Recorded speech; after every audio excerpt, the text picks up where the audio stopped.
Caríssimos irmãos, hoje celebramos então o segundo domingo depois de Pentecostes e, portanto, começamos o tempo maior tempo litúrgico da igreja, o tempo de pós-Pentecostes, tempo chamado Peranum, o tempo comum. Esse tempo nós lembramos a própria cor da liturgia nos lembra o caminho da igreja, é o tempo em que nós estamos nessa travessia rumo até a eternidade. Cada tempo litúrgico tem a sua característica, não é? E nesse tempo, de modo especial, a própria cor litúrgica nos lembra da esperança, ou seja, desejamos já possuir o céu, possuirmos a recompensa, né? Alcançarmos o porto seguro do céu, a felicidade eterna, não é? Para a qual todo ser humano é destinado e todos nós a buscamos. A primeira leitura na Epístola de São João, nós vemos alguns conselhos bem práticos e fortes de São João, que é exatamente o apóstolo da caridade, né? Nós estamos entre duas festas em que nós lembramos bem o amor de Deus. Corpus Christi, que celebramos na quinta-feira passada, e na próxima sexta-feira a festa do coração de Jesus. Então, o mês de junho é o mês que nós olhamos para o centro de Jesus, para o seu coração e para o seu coração eucarístico, para o principal, né? E sobretudo, nós lembramos da caridade. Assim como Deus nos ama, nos amou e nos ama, assim também nós devemos amar o próximo. São João fala de servirmos, né? De sermos úteis ao próximo. Dizem que São João, já velhinho, já idoso, ele foi o último apóstolo a morrer, não é? Depois que escreveu o Apocalipse, já exilado na ilha de Pátimos, o último apóstolo já velhinho, a pregação dele consistia nisso, quase que de uma maneira muito repetitiva. Ele dizia: filhinhos, amai-vos uns aos outros.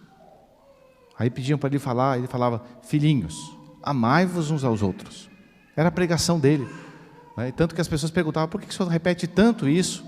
É porque é o principal. Se a gente amar a Deus, a gente vai amar o próximo. E é interessante como é desafiador essa verdade, né? Nós temos que amar o próximo, significa amar os amigos e os inimigos. É mais difícil. Às vezes a gente acha que a pessoa é inimiga. Na nossa cabeça, a pessoa é inimiga e na verdade não é. Mas, no entanto, a gente tem que amar mesmo assim. Então temos que amar os inimigos reais e os virtuais, né? Aqueles que a gente julga que são inimigos. Agora imagine isso, amar os inimigos políticos. Não é fácil, né? Amar a sogra, amar as pessoas que são antipáticas, amar as pessoas que nos fazem, de certo modo, algum mal, não é? Nos perseguem, não nos entendem, não é? Então, temos que amá-los, temos que amar. Tanto que São João diz assim: quem não ama, quem odeia, é um homicida, ou seja, é aquele que mata o outro. A gente, para matar o outro, não é só tirar fisicamente a vida, né? Se a gente não ama, a gente já é homicida, a gente odeia, porque a gente matou aquela pessoa no nosso interior. E é interessante como o nosso Senhor quer nos levar a uma perfeição, né? Não só uma coisa externa, uma moral fria, vazia, mas Ele quer que a gente mesmo pratique essa lei máxima, que é a lei da caridade. E ele diz assim: como é que pode uma pessoa dizer que ama a Deus se vê o irmão passar necessidade e não ajuda aquela pessoa? Então nós temos a obrigação de ajudar as pessoas que passam necessidades, que passam fome, por exemplo, não é?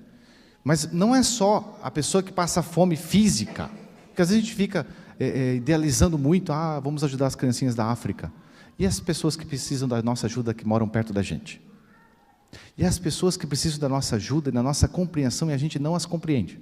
Tipo, o pai, a mãe, o teu irmão, o teu filho, tua filha, né? As pessoas que a gente trabalha, que convive todo dia, que a gente se mostra incompreensível por causa da antipatia, não é?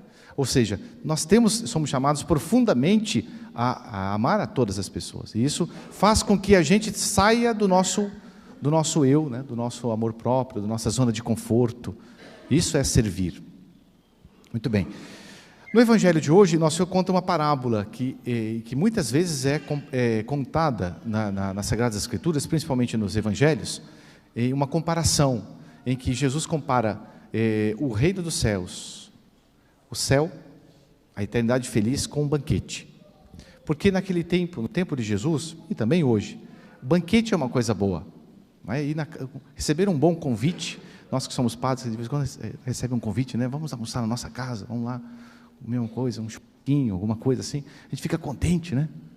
E todos nós nos alegramos com algum festim, alguma festinha, enfim, por quê? Porque isso nos alegra, a convivência nos faz bem. Jesus, de maneira muito humana, muito sensível, ele diz, olha, o reino dos céus é semelhante a um homem que fez uma ceia, um banquete, e convidou as pessoas. Só que, na hora marcada, ele mandou os servos lá, convidar as pessoas, chamar, está pronto, vamos lá. E cada qual começou a não ir, a dar excusas, olha, dar desculpas e justificativas. Olha, eu comprei um campo, comprei uma terra, comprei uma quinta e vou lá, não posso, me desculpa aí. Outro comprou uma junta de bois, 5 juntas de bois, né? Eu vou experimentá-los, não posso ir, vai me desculpar. O outro ainda se casou, acabou de se casar, tem que dar atenção à esposa, acabou. Ninguém foi nesse banquete. Essa parábola, depois nós sabemos do desenrolar dela, né? Depois aquele homem fica irado e manda todo mundo, coxo, cego, as pessoas que eram marginalizadas, não os convidados, mas os outros que não eram convidados, nem conhecidos, à festa. Essa parábola, no sentido literal, Jesus está falando para quem? Para os judeus, porque os judeus recusaram o banquete, recusaram aceitá-lo como Salvador, recusaram, e o mataram. Então é a rejeição dos judeus. E essa parábola conclui de uma maneira muito drástica, ele diz assim, eu vos digo, que nenhum daqueles que foram convidados provará da minha ceia. Então é um anátema, né? É algo muito duro por parte de Jesus. Mas isso não serve só para os judeus, serve também para a gente. Porque nós mesmos batizados, cristãos, discípulos de Cristo, muitas vezes também damos escusas para servir a Deus. Também damos escusas para cuidar das coisas de Deus na nossa vida. Por exemplo, na oração. A gente acha a oração uma coisa que é uma perda de tempo. Então a gente não reza mais. Não tem sentido rezar. Talvez quando eu ficar velho eu reze, né? Talvez quando a coisa ficar preta para o meu lado, aí eu vou rezar. Não, a oração é questão de priorizar Deus na nossa vida. Então, das 24 horas por dia, quantos minutos nós damos para Deus? Ah, seu padre, eu não tenho tempo. São Francisco de Sales tem uma frase muito... Ele diz assim, olha, a oração e as coisas de Deus é para aqueles que têm tempo e para aqueles que não têm tempo, mais ainda, para dizer para a gente a necessidade que nós temos da oração. Assim como a gente acha tempo de engolir alguma coisa para sobreviver, né? De se alimentar, a gente deve achar tempo para alimentar a nossa alma na oração, para estar a sós com Deus. No momento, por exemplo, no melhor do dia, de repente de manhã, de repente antes da gente entrar no frenesi, na correria frenética do dia, do movimento, né? Dos trabalhos, enfim, a gente reserva um tempo para estar com Deus. Quando a gente ama uma pessoa, a gente dá o jeito de estar com aquela pessoa. A gente dá o jeito, a gente acha tempo, a gente faz o tempo acontecer. A mesma coisa, a oração, não é? As coisas de Deus. Não dar escusas para Deus. Quantas pessoas, às vezes, para que eu vou ajudar na igreja? Para que o padre lá está inventando essa história de Corpus Christi? Para que eu vou ajudar isso? Né? Que coisa mais... para que eu vou ajudar na parte financeira da paróquia? Para que eu vou ajudar aquela família que necessita? Eu também tenho dificuldade. Todos nós podemos dar escusas e acharmos justificativas se de fato a gente não estiver convicto de que aquilo é uma necessidade. E a gente é danado para fazer isso, né? Quando a gente não gosta de uma pessoa, não gosta daquela ação, a gente acha desculpa justificativa para a gente se excusar. Mas não existe justificativa para Deus. Por quê? Porque todo convite que Deus faz é para o melhor, para o nosso bem. Mesmo que seja difícil. E às vezes Ele nos chama a coisas que são difíceis. Por exemplo, a oração. A oração não é uma coisa fácil. Seria muito mais agradável a gente estar na nossa casa agora nesse momento. Não é? Cada qual na sua, fazendo o que gostaria de fazer. Não é muitas vezes agradável, gostoso rezar, vir à missa, praticar a fé, sacrificar-se para não pecar. Não é gostoso tomar sorvete. É uma coisa agradável. As crianças aí comer um chocolate, né? Os adultos também, né? Mas é necessário. Se é necessário, nós não temos que dar desculpas para Deus. Nós temos que dar aquilo que Deus pede. Porque o beneficiado vai ser apenas a gente, nós mesmos. Então, vamos pedir a Nossa Senhora a graça, nesse segundo domingo de Pentecostes, que nós não nos excusemos. Santo Agostinho, comentando essa passagem, ele resume essas 3 desculpas esfarrapadas desses homens aqui, dos convidados, nos 3 vícios capitais, principais, né? Na concupiscência dos olhos, na soberba da vida e no orgulho. No orgulho, na concupiscência da carne e na concupiscência dos olhos. Vamos pedir a Nossa Senhora a graça da gente, de fato, abrir o nosso coração para o convite que Deus nos faz. Quer a oração, quer ajudar o próximo, quer ser mais atuante na paróquia, quer sairmos de nós mesmos para servirmos a Deus que nos convida a servir. Como o nosso mesmo disse, eu não vim para ser servido, eu vim para servir. Então vamos seguir a Nosso Senhor que se fez servo. Louvado seja nosso Senhor Jesus Cristo. Para sempre seja louvado. Em nome do Pai, do Filho e do Espírito Santo. Amém.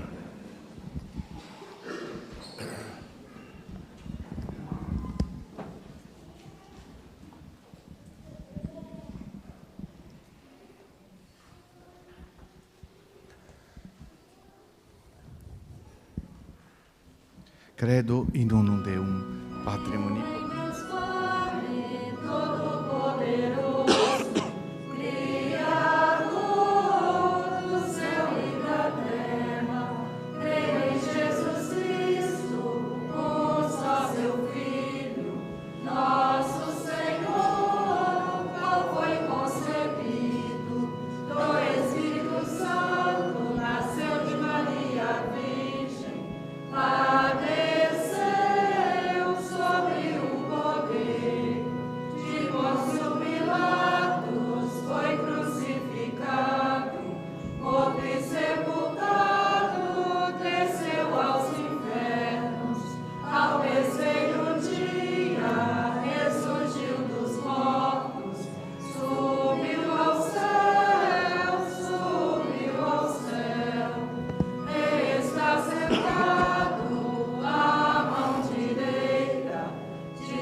Pode sentar-se, ofertório.